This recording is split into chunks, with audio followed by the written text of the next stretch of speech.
Salam adik-adik sekolah minggu. Selamat berjumpa kembali di ibadah sekolah minggu pagi hari ini. Adik-adik sudah siap belum? Kita memulai ibadah kita. Semua sikap yang baik kita angkat pujian. Selamat pagi Bapak.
Semua lipat tangannya.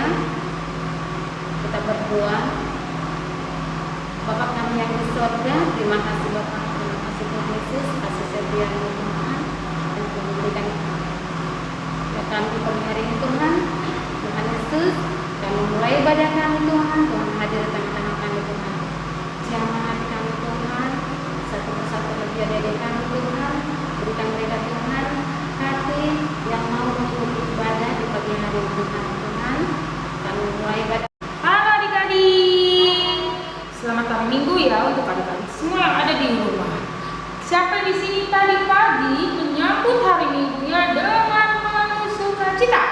Aku.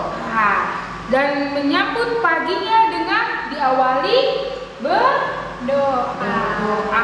Jadi bangun tidur jangan lupa berdoa. Nah, sekarang kita mau sambut pagi dengan penuh sukacita. Kita angkat pujiannya sambil kita pakai gerakannya ya Kakak Yanti. Siap.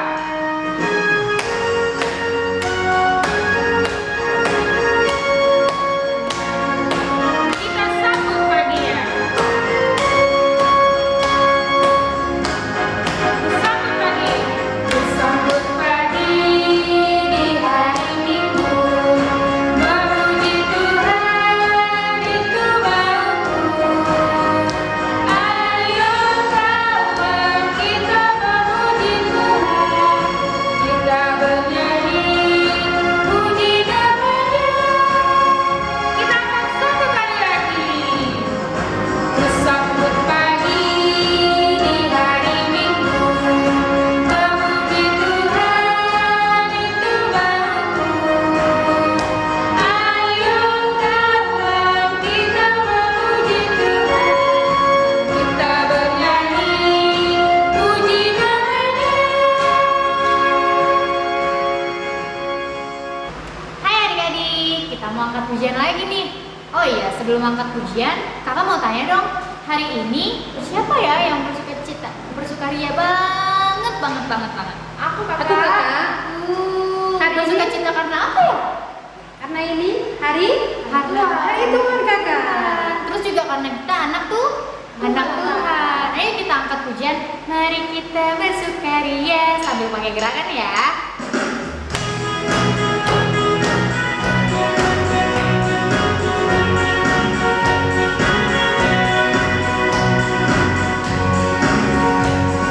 Mari kita bersukaria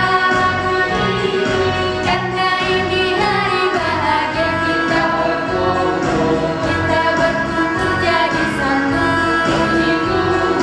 Puji Tuhan semesta itu, haleluya.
pujian, baca kitab suci. Sambil pakai gerakan ya.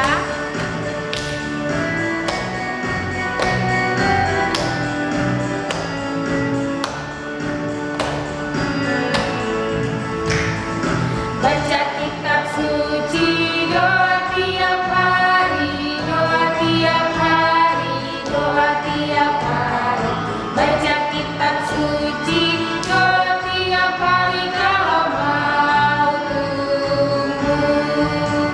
Kalau mau tumbuh, kalau mau tumbuh, glory haleluya. Baca kitab suci, doa tiap hari kalau mau tumbuh.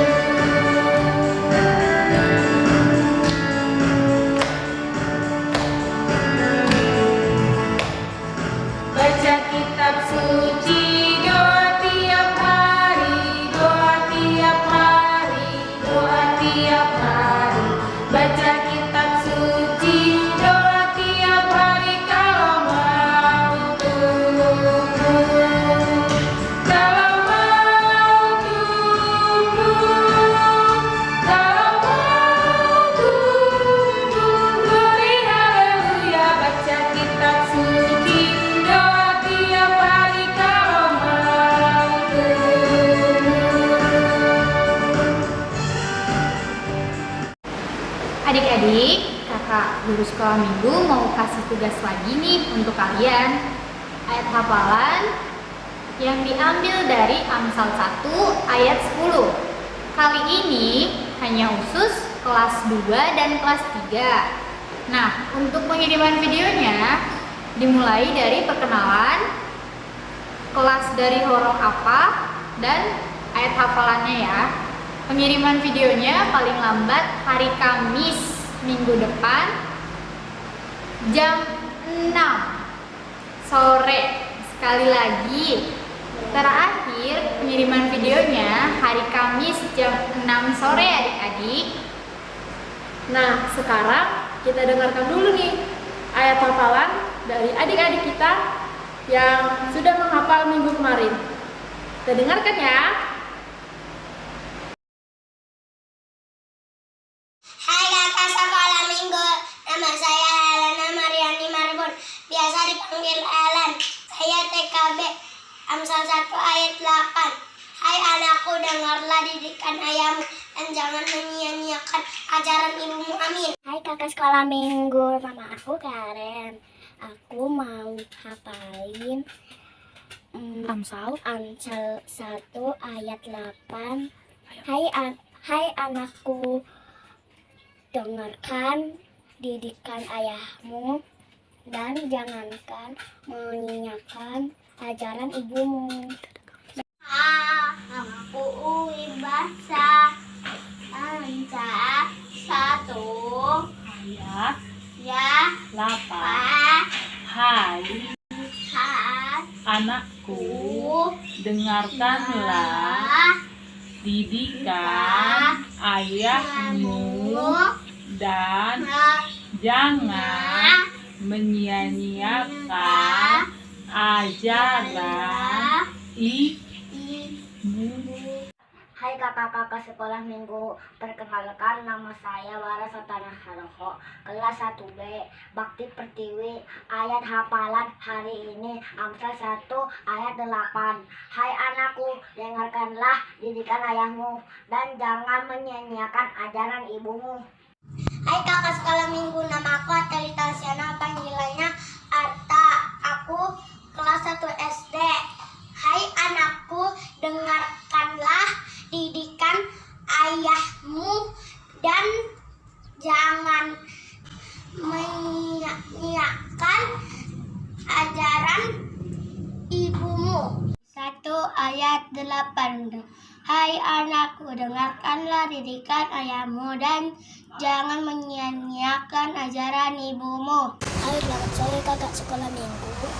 Namaku Rafael, nama Asfian. Aku dipanggil Fael. Aku sekolah sebagai penampil ilmu.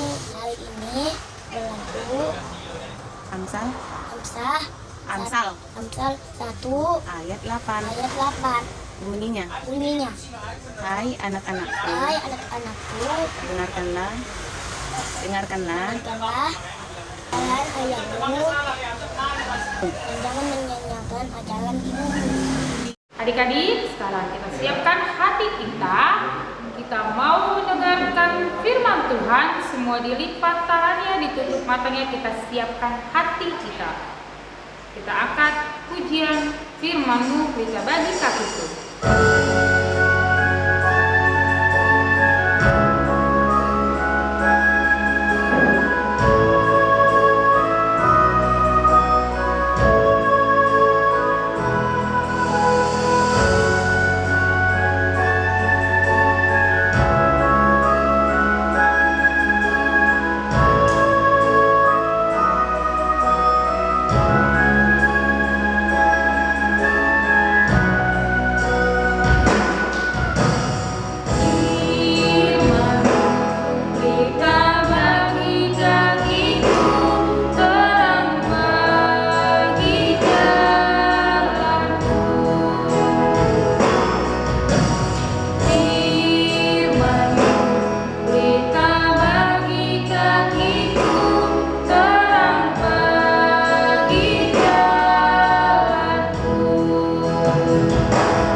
Adik-adik, sebelum kita mendengarkan firman Tuhan, mari kita berdoa. Terima kasih Tuhan untuk minggu hari ini. Tuhan masih beri kami kesehatan. Kami boleh kembali beribadah di tengah-tengah ibadah sekolah minggu melalui online. Kami yakin percaya meskipun Tuhan kami mengikuti ibadah dari rumah saja, tapi Roh Kudus-Mu selalu menyertai dan selalu memberi hikmat kepada kami untuk kami boleh mengerti dan melakukan firman Tuhan. Untuk itu berfirmanlah Tuhan, sebab kami anak-anak-Mu siap mendengarkannya. Amin. Adik-adik, firman Tuhan bagi kita pada minggu hari ini tertulis dari 2 Raja-Raja 5 ayat 1 sampai 5. Adik-adik boleh mengikuti di rumah ya. Inang akan bacakan untuk kita. Naaman, panglima Raja Aram, adalah seorang terpandang di hadapan tuannya dan sangat disayangi, sebab oleh dia Tuhan telah memberikan kemenangan kepada orang Aram. Tetapi orang itu seorang pahlawan tentara, sakit kusta. Orang Aram pernah keluar bergerombolan dan membawa tertawan seorang anak perempuan dari negeri Israel. Ia menjadi pelayan pada istri Naaman. Berkatalah gadis itu kepada nyonyanya, sekiranya tuanku menghadap nabi yang di Samaria itu, maka tentulah nabi itu akan menyembuhkan dia dari penyakitnya. Lalu pergilah Naaman memberitahukan kepada tuannya, katanya, beginilah dikatakan oleh gadis yang dari negeri Israel itu. Maka jawab Raja Aram, baik, pergilah, dan aku akan mengirim surat kepada Raja Israel. Lalu pergilah Naaman dan membawa sebagai persembahan 10 talenta perak dan 6.000 sikal emas dan 10 potong pakaian. Demikian firman Tuhan. Adik-adik, adik-adik kenal nggak dengan ini? Tahu nggak namanya ini apa? Iya, kunci. Iya, ini adalah kunci. Ini ukuran kecil. Ini lebih besar. Nah, Kalau Inang tanya, adik-adik tahu nggak ini fungsinya untuk apa? Ayo. Iya, fungsinya untuk membuka pintu yang ditutup atau yang tertutup. Tidak terkecuali lemari, motor, mobil, laci, brankas, pagar. Yang pasti kunci fungsinya untuk membuka pintu yang tertutup. Nah, meskipun ini kecil, tetapi pengaruhnya besar. Iya, kita tidak bisa masuk rumah. Kita kan sulit memasuki rumah ketika gerbang kena kunci dan kuncinya hilang. Kita juga akan susah untuk masuk kelas atau masuk gereja misalnya ketika kunci tidak ada. Jadi, meski kunci ini ukurannya tidak segede gitar, tidak segede handphone, tapi dia kecil, tetapi pengaruhnya sangat besar. Nah, adik-adik, hari ini firman Tuhan mengisahkan tentang seorang panglima Raja Aram yang sedang sakit kusta lalu mengalami mujizat dari Tuhan. Nah, dia adalah seorang panglima raja yang bernama Naaman. Dia sakit kusta. Semua sekucur tubuhnya mengalami luka-luka. Dia sedih nggak? Sedih dong. Kenapa? Karena dengan luka sakit yang ada dalam tubuhnya, akhirnya dia tidak bisa melakukan pekerjaannya sebagai panglima raja. Melihat yang terjadi kepada panglima raja itu, lalu istrinya melihat kejadian itu. Istrinya kebingungan. Namun, seorang gadis pelayan daripada istri Naaman datang mendekatinya. Lalu dia memiliki rencana. Lalu ia mengatakan kepada istri Naaman, dia memberitahukan bahwa ada seorang nabi di Samaria yang bisa menyembuhkan Naaman. Dia mengatakan, biarlah panglima raja Aram itu, yaitu Naaman, pergi ke sana supaya dia mendapatkan mujizat dan sembuh dari penyakitnya. Pergi dan menyeberangi sungai Yordan. Nah, di sana, setelah dia sampai di sana, dia bertemu dengan sang pengawal Nabi Elisa. Dia mengutarakan bahwa dia ingin menemui seorang nabi yang ditunjuk oleh seorang gadis kecil pelayan dari istrinya. Nah, mengetahui hal itu, apakah nabi itu mau bertemu dengan Naaman? Oh, ternyata tidak, adik-adik.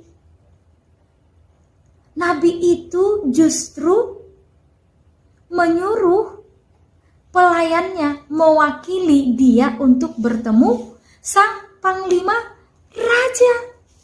Nah, apa yang terjadi?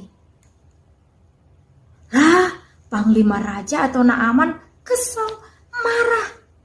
Karena dia adalah seorang panglima raja yang seharusnya tidak dilecehkan seperti ini, harus dihormati. Toh saya kan pemimpin, kenapa saya tidak diberikan penghormatan? Tapi apa? Pelayan itu justru membawa pesan dari Nabi Elisa mengatakan, pergilah mandi di sungai Yordan. Selama 7 kali engkau berkeliling, maka engkau akan memiliki kesembuhan.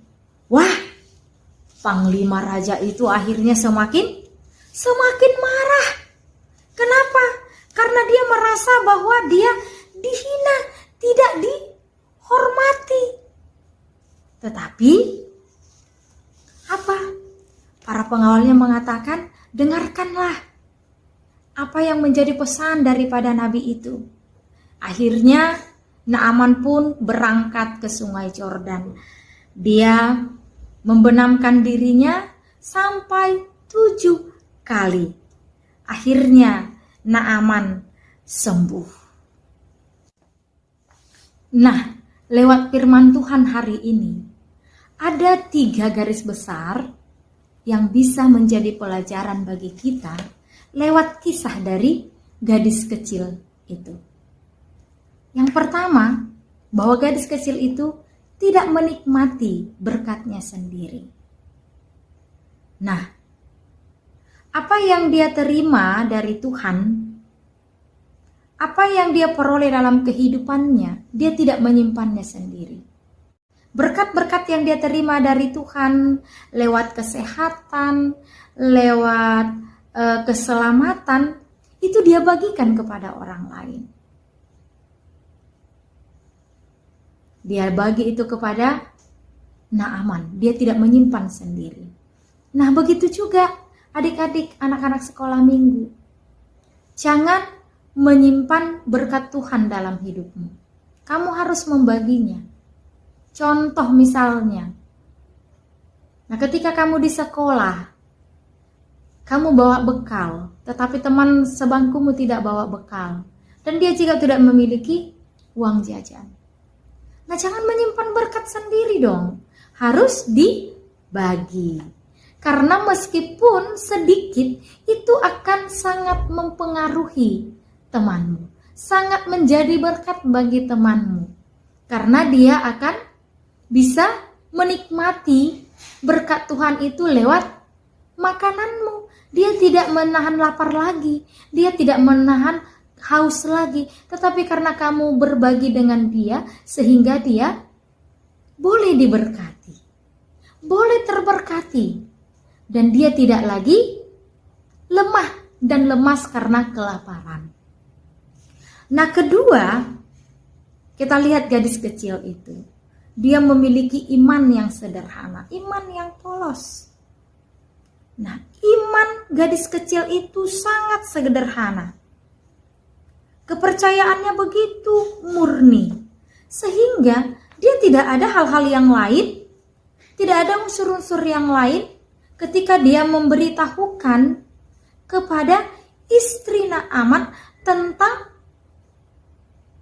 seorang nabi yang di Samaria supaya sakit kusta suaminya sembuh. Dengan kepolosan imannya yang sederhana, dengan tidak ada hal-hal apapun, dia melakukan itu kepada sang panglima raja, yang akhirnya panglima raja itu mendapatkan mujizat dari Tuhan.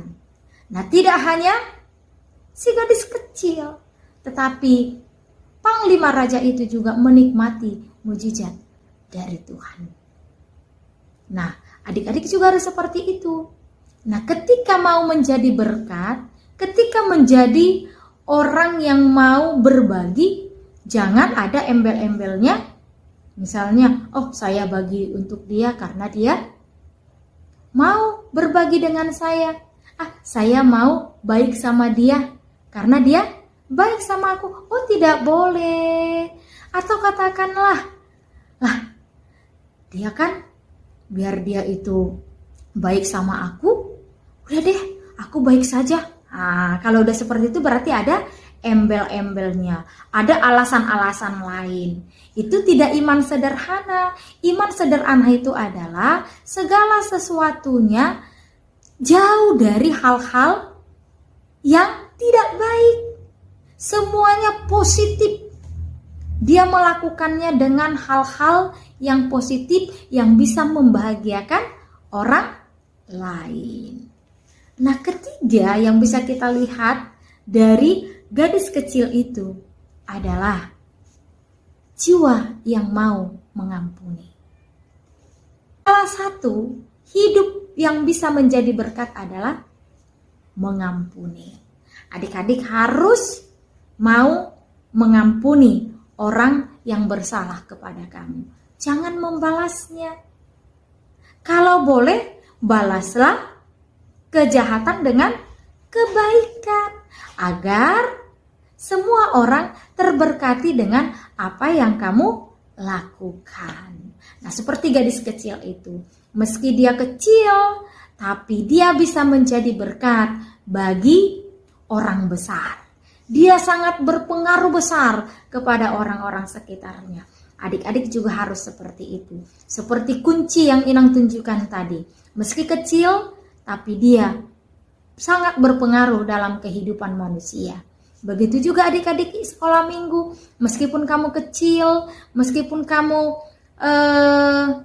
memiliki iman yang sederhana, tetapi kamu boleh menjadi berkat yang luar biasa bagi teman-temanmu, bagi sesamamu dengan melakukan dan perbuatan yang kecil, yang sederhana di dalam kehidupanmu.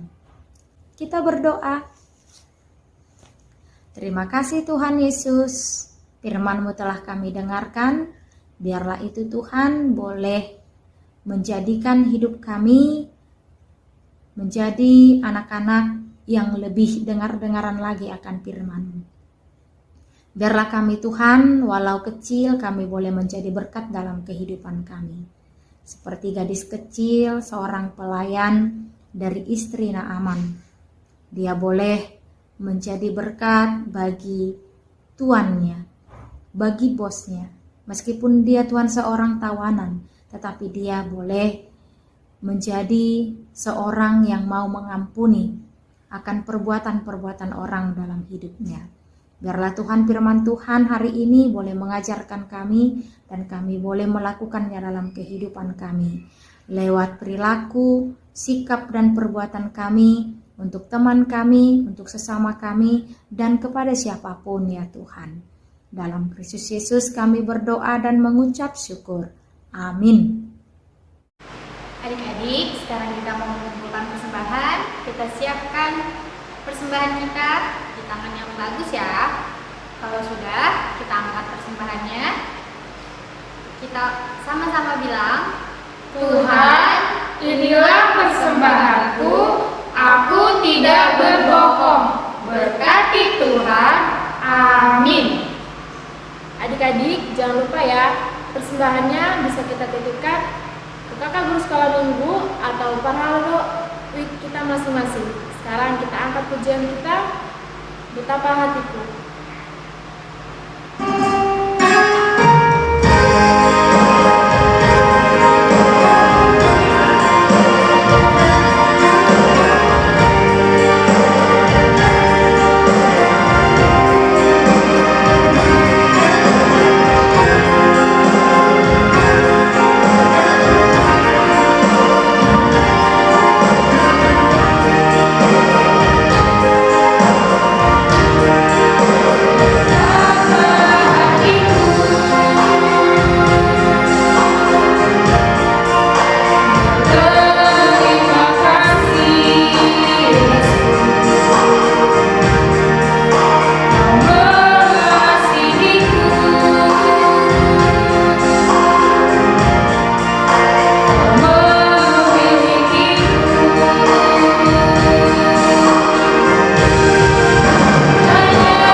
Adik-adik, kita bangkit berdiri. Kita akan mengakhiri ibadah kita pada minggu hari ini. Semuanya sikap berdoa, tundukkan kepala. Bapa kami Tuhan Allah yang Maha Kuasa yang bertahta di surga. Kami mengucap syukur dan berterima kasih kepada-Mu ya Tuhan, di mana Tuhan memperkenankan anak-anak di dalam kerajaan-Mu. Di sini kami menyampaikan persembahan kami, kiranya Tuhan menerimanya untuk kemuliaan nama-Mu. Amin.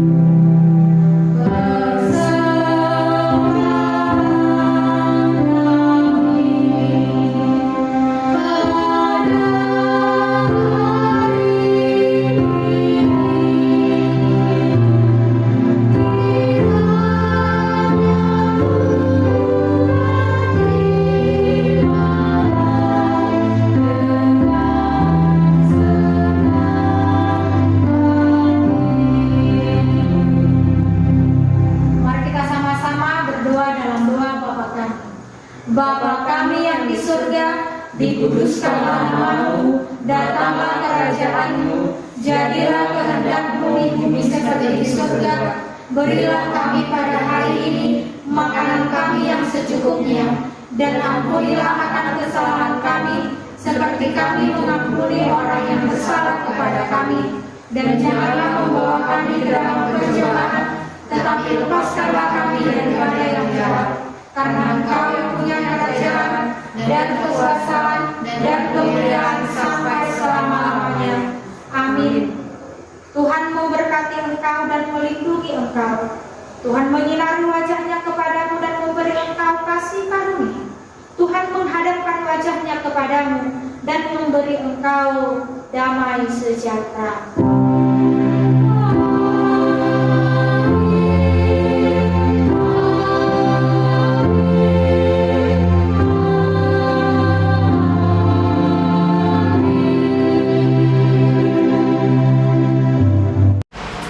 Adik-adik sekolah minggu, kami Pak Parado HKBP Raja Kasri beserta kakak guru sekolah minggu mengucapkan Selamat hari Minggu, Tuhan Yesus memberkati. Sampai jumpa di